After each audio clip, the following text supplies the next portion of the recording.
So we continue our study of set theory from topics in algebra.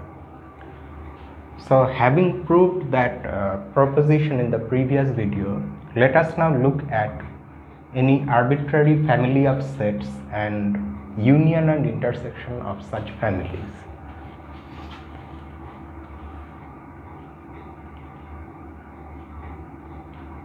Given a set T,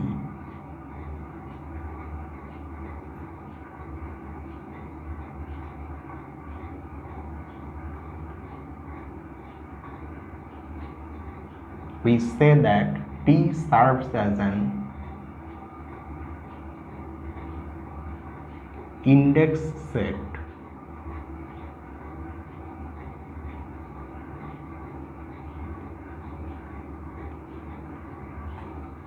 for the family of sets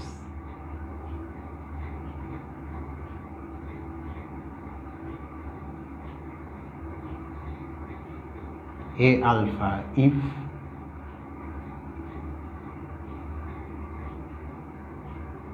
for every alpha belonging to T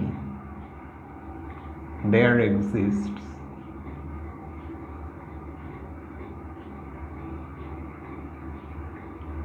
a set A alpha in the family F.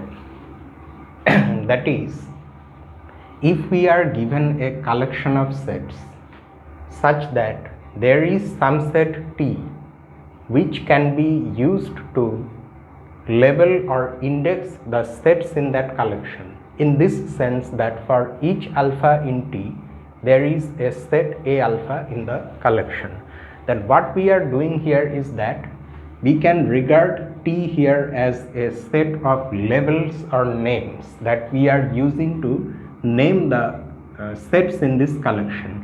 When that is done, then such a family of sets is called an indexed family of sets, and the set of labels or indices is called an index set.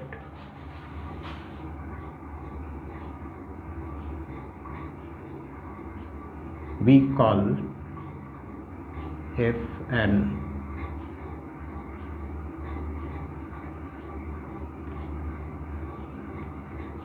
indexed family of sets. You can write indexed by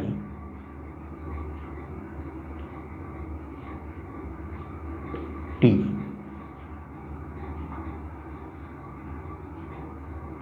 The set T can be any set.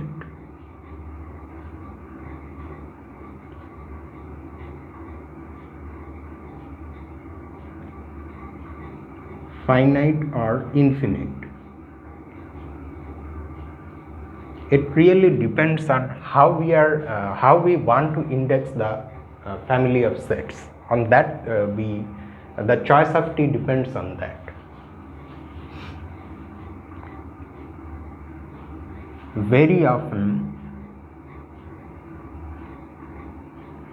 T is taken to be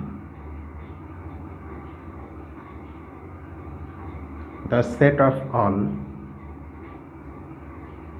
non-negative integers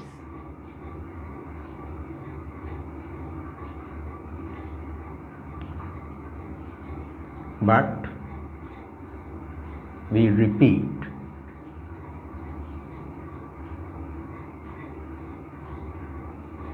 T can be any set, of course non-empty, because if we have an empty index set then we are not really getting any names or labels or indices, so that situation becomes meaningless and useless. Any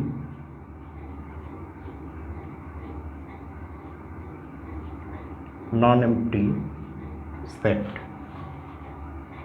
Okay, now we look at the meaning of the union and intersection of these all the sets in this family.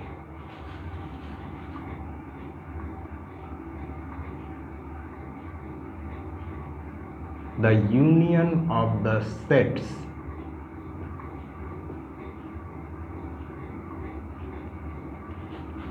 in the family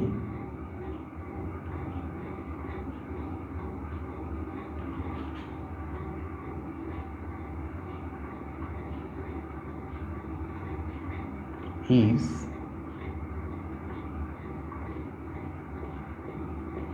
denoted by this symbol.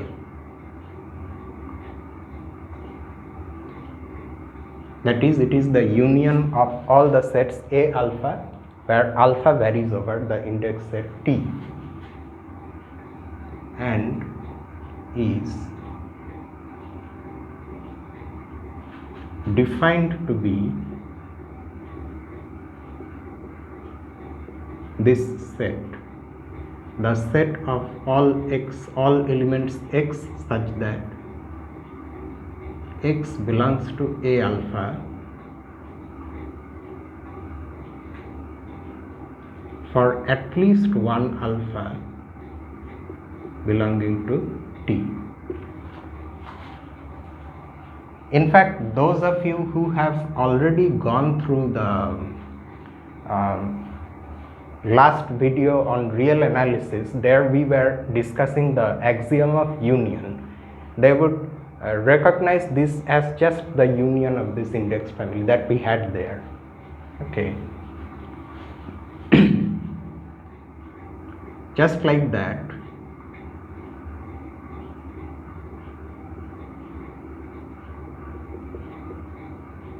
the intersection of the sets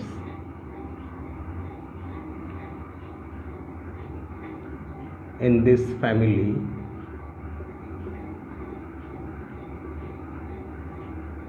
is denoted by this symbol and is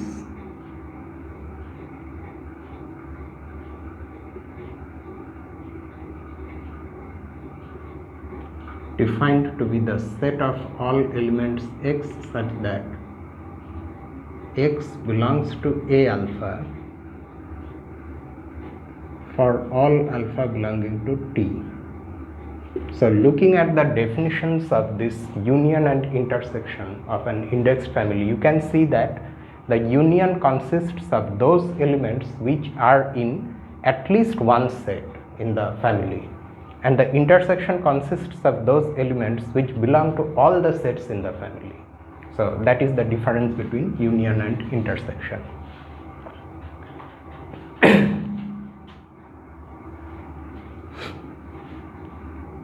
Okay.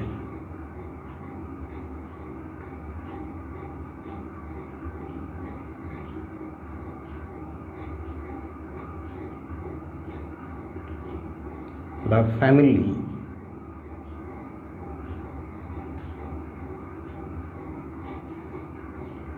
consists of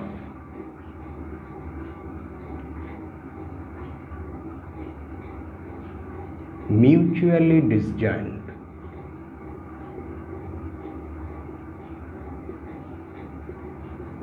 if any two distinct sets from the family, if you take them, then they are disjoint. That is, if A alpha intersection A beta is the null set for any distinct alpha and beta in the index set T. Okay, then we say that the family consists of mutually disjoint sets. Now after this, we of course have the other operation, namely difference of two sets. So that is the new definition.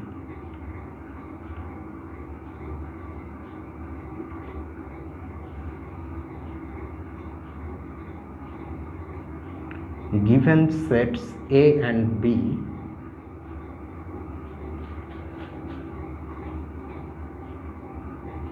their difference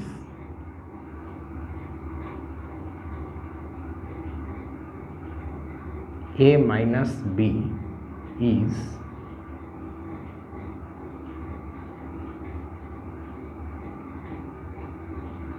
defined to be the set of those elements in A that are not in B. Okay, so that is the difference of two sets. So just like the union and intersection of two sets, we can draw a Venn diagram to show what the difference actually is as a picture or as a figure. Pictorially,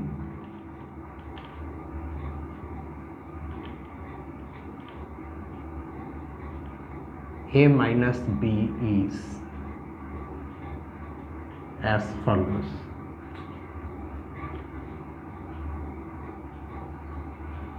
So we have the region for A and the region for B.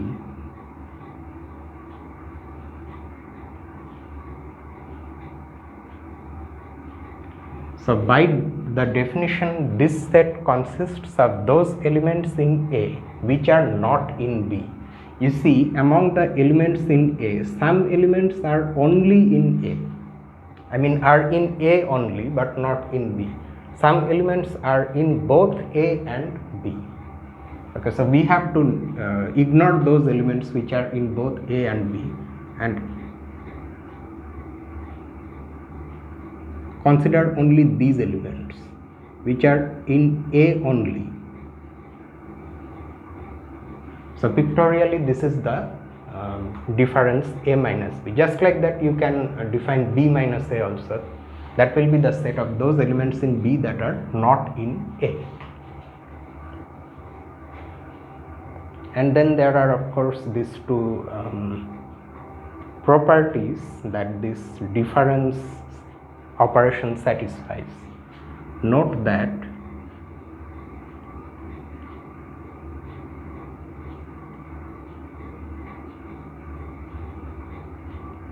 for any set B, we have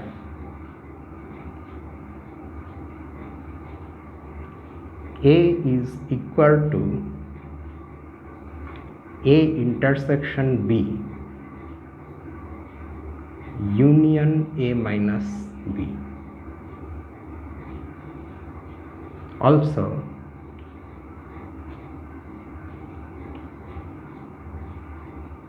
A intersection B and A minus B are disjoint.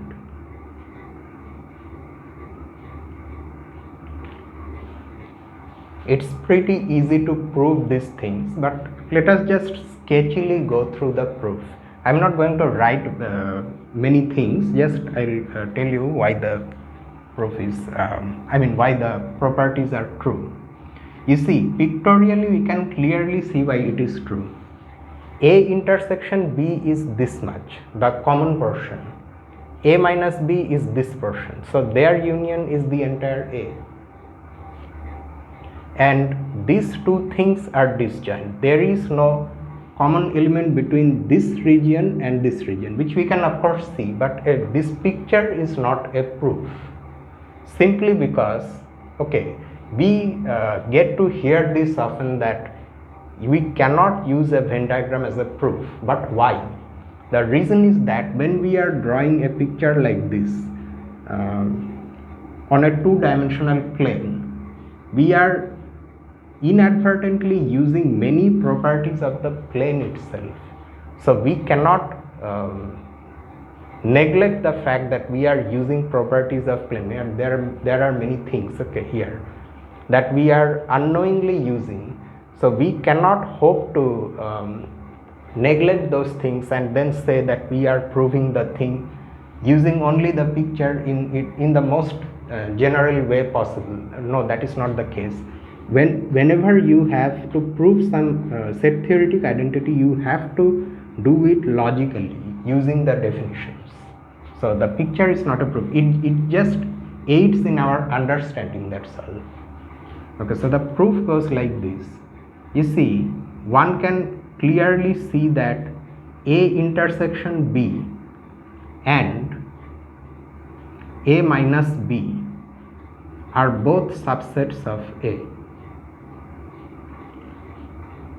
A intersection B is a subset of A because every element here is also in A. Just like that, A minus B, looking at the definition itself, you can see that all the elements in this set are after all in A.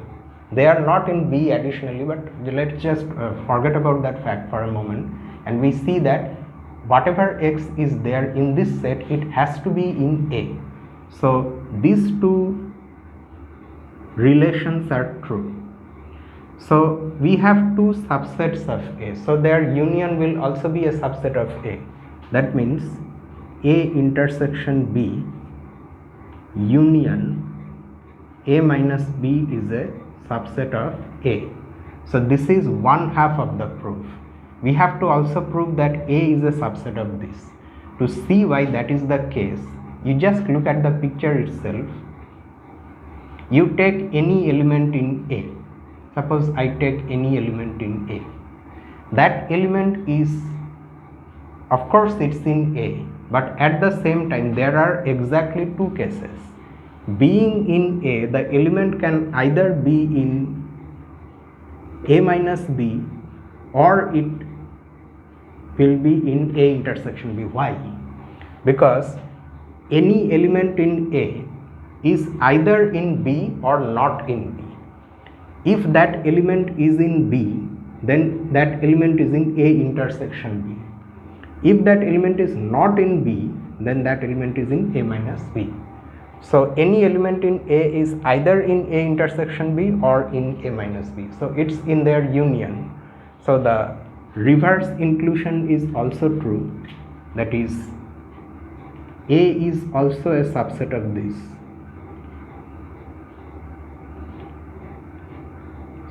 A minus B.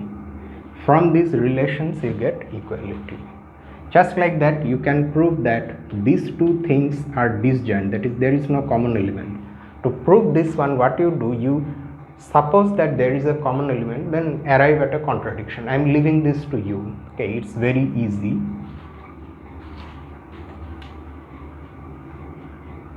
And we move on. So next, oh yes, the Cartesian product.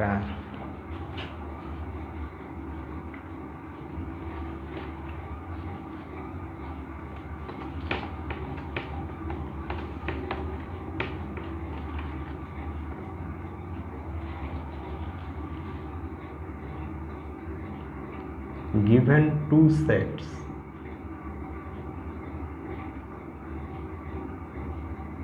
A and B,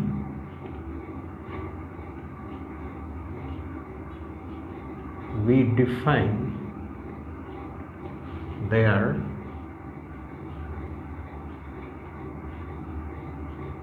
Cartesian product A cross B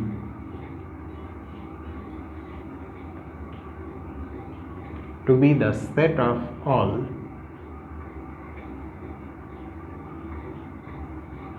ordered pairs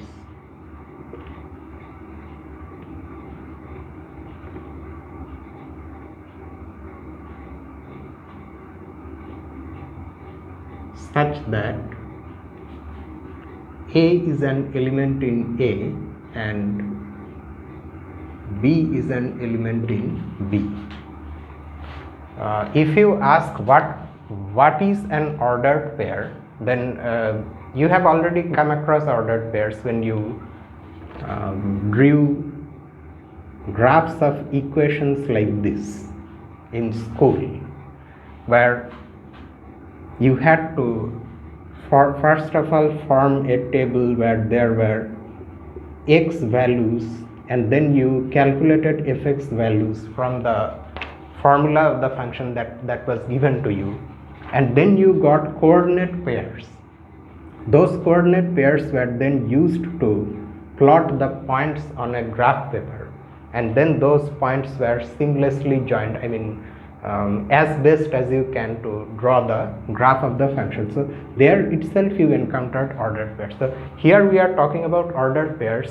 There you had ordered pairs where the components of the ordered pair were numbers, but now we don't necessarily have numbers. A and B can be any sets, so the elements of the sets are now forming the we can say coordinates of the ordered pair, first coordinate, second coordinate, we can say so. So as such, there is this simple rule. We declare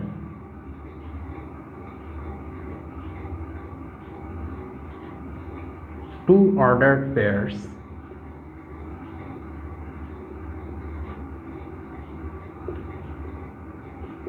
A1, B1 and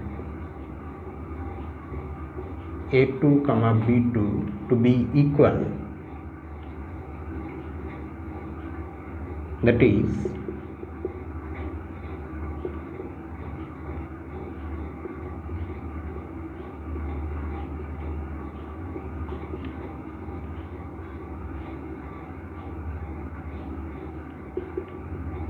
if and only if the corresponding coordinates are equal, if and only if A1 is equal to A2 and B1 is equal to B2. See, this definition of the Cartesian product is extremely informal and not really rigorous, because the definition of ordered pair that we have given is actually not a definition at all.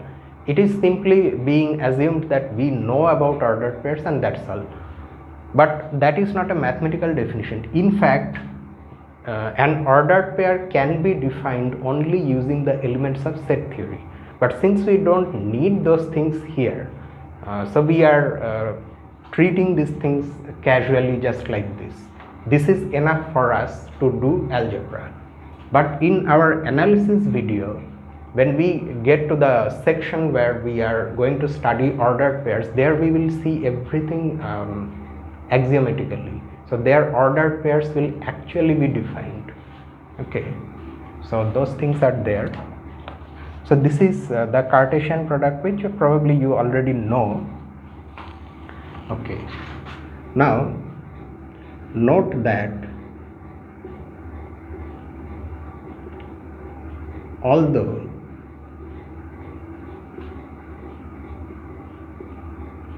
the products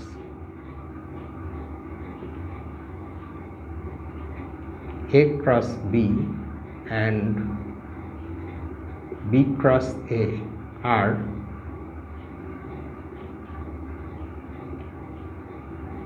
different as sets, because they consist of different types of ordered pairs. In this, every ordered pair has its first coordinate coming from A. Here every ordered pair has its first coordinate coming from B. So they are different as sets. We still feel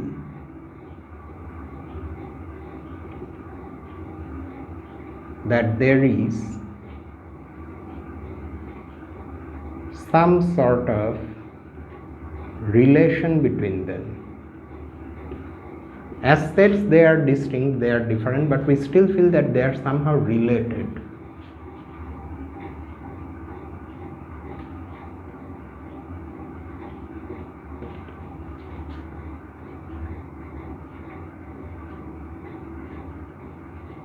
Similarly,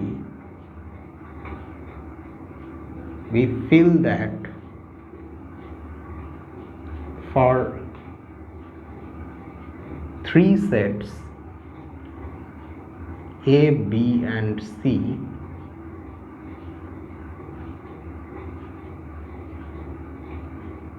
the products A cross B cross C. This of course we can form, because since A cross B is a set, then we can take its product with another set.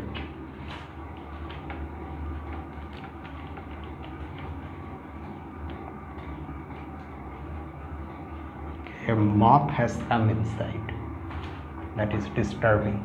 So the products and A cross B cross C are somehow related. In this regard,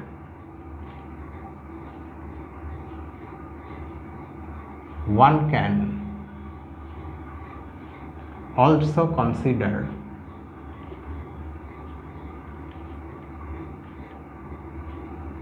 the set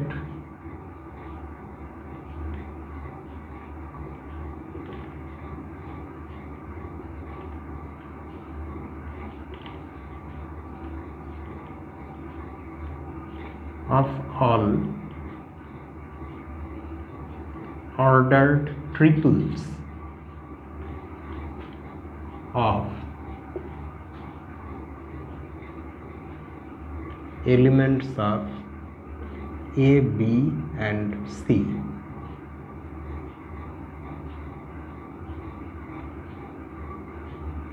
We can denote this set by this symbol. Note that this is not our usual Cartesian product that we have defined. We can define something like this, but for that we have to devise the concept of an ordered triple, not ordered pair. Anyhow, the point here is that we feel that although these sets are different, they are somehow related. Just like that, this one and this one are somehow related, and so is this set of all ordered triples. To see, okay, some ink I need.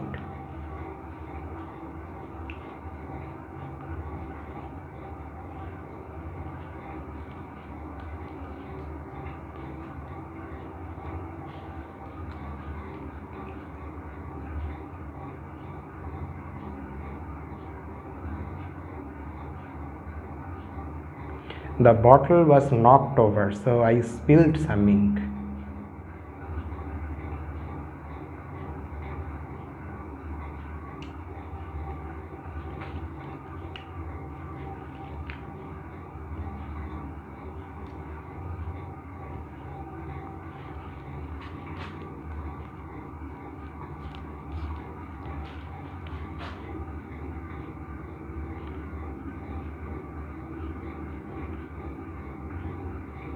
To see the exact relation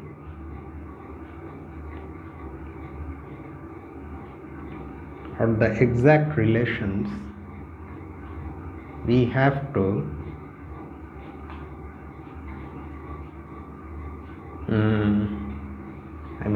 how can I write it? We have to wait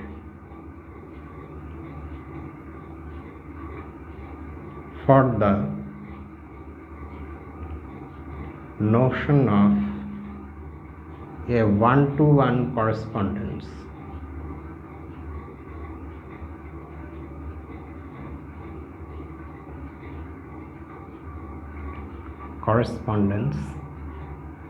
In the next section.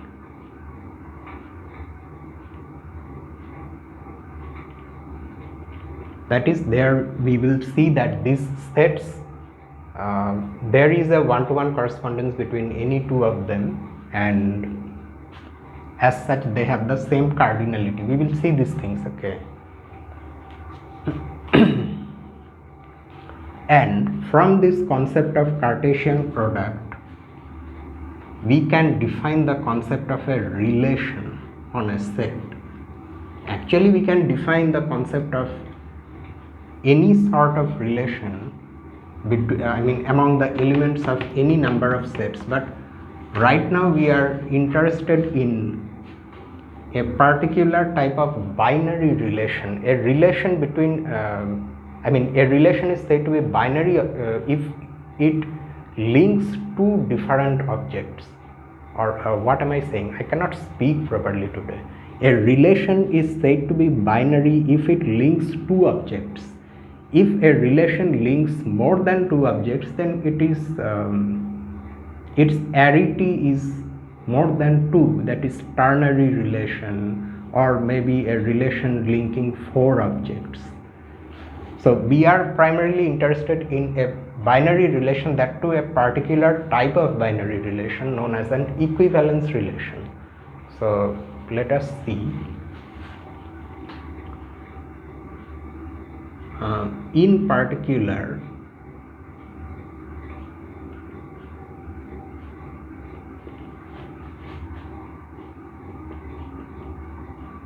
given a set A, we can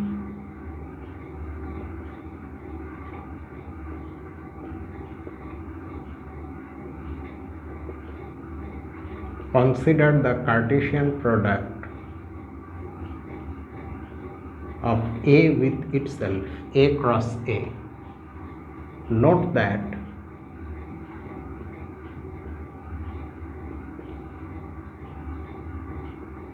if A is a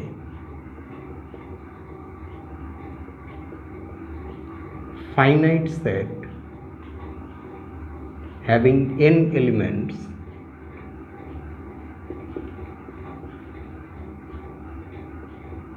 then A square is also a finite set and has n square elements. Okay, which is pretty easy to see. If you want, you can prove this by induction. It will be very easy. Induction on n. Any subset of A cross A is said to be a relation on A. Why why is it that any subset of A cross A is called a relation on A? You see, if you have a set A, say, if we take an example 1, 2, 3. Now, what is A cross A? A cross A has many elements, right? 1, 1, 1, 2, 1, 3, then 2, 1, 2, 2, 2, 3, 3, 1, 3, 2, and 3, 3. From this set, if we consider this subset, say R is equal to 1, 1, 2, 2, 3, 3, then this R is actually a relation on A. That means a relation between any two elements of A, and this particular relation relates 1 to itself, 2 to itself, and 3 to itself. In other words, this is nothing but the ordinary equality relation on the set A. So that's why you can see that since in as any subset of A cross A, we will ultimately have ordered pairs. So we take the view that those ordered pairs actually link their coordinates. In that sense, there is a we are able to define a relation as a subset of A cross A, that is a relation on A. Okay. But now we are interested in a particular type of relation which will occur again and again in this book. So that is an equivalence relation. And has it been given like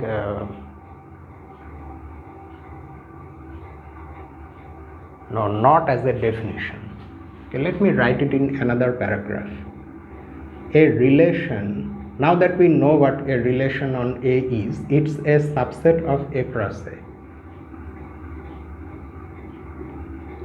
a relation R on A.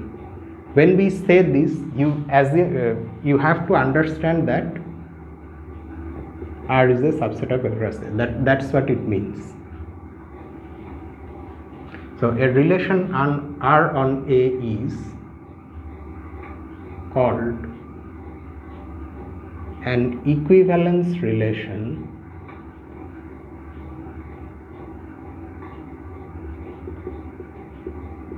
on A if the following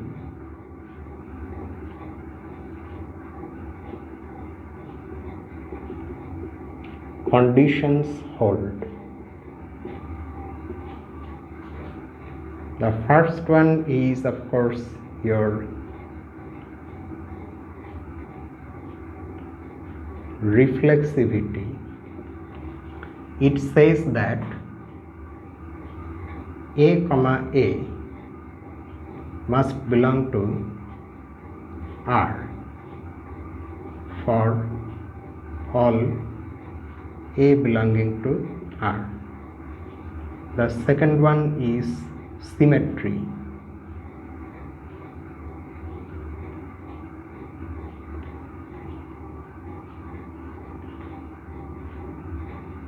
If A comma B belongs to R, then B comma A also belongs to R.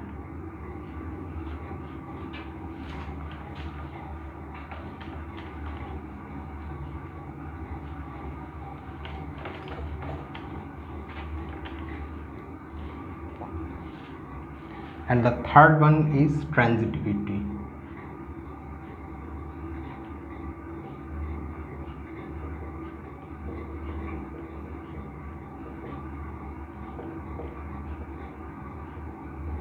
If A comma B belongs to R,